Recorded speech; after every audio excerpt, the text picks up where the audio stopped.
নমস্কাৰ পুনৰ নতুন এটা ভিডিঅ'লৈ স্বাগতম জনাইছোঁ আৰু সেয়া জনাইছোঁ আজি ভিডিঅ'টোত উল্লেখ কৰিব বিচাৰোঁ যে এতিয়া আমাৰ গাঁওবোৰ সুন্দৰ সেউজ ৰঙীন হৈ পৰিছে। পথাৰসমূহ এতিয়া আমি দেখিবলৈ পাইছোঁ পাহাৰ এলেকা টাউন চহৰবোৰ ধাৰাসাৰ বৃষ্টিপাতত গাঁৱৰ দৰে সাগৰ সদৃশ হ'বলৈ ধৰিছে আৰু বাৰে বাৰে পৃথিৱীয়ে ৰূপ সলনি কৰিছে, কাল ৰূপ ধাৰণ কৰিছে যে পৃথিৱী ভাৰসাম্য হেৰুৱাইছে নেকি, নে আমি মানুহবোৰ প্ৰকৃততে বিচলিত হৈছোঁ নেকি, যে আমাৰ দ্বাৰা এই পৃথিৱীত বহুত পাপ হৈছে নেকি। সেইকাৰণে বাটে হাতে বহুত অঘটন হ'বলৈ ধৰিছে আৰু তাৰ বাদেও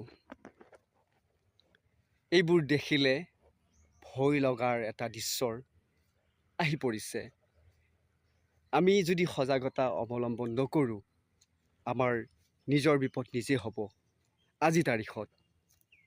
কিয় আমি যদি পাহাৰ এলেকালৈ গুচি যাওঁ, শ্বিলং যোৰাবাট, হঠাৎ যদি নেৰানেপেৰা বৰষুণত সেইবোৰ খহি পৰে আৰু পৰিলক্ষিত পৰিছে বাট ব্লক হৈ যোৱাটো দূৰৈৰ কথা, যদি সেই যাত্ৰাৰ সময়ত সেই গাড়ীখনতে আহি পৰে তো হেঁচি মাৰিব, হয়নে নহয়? গতিকে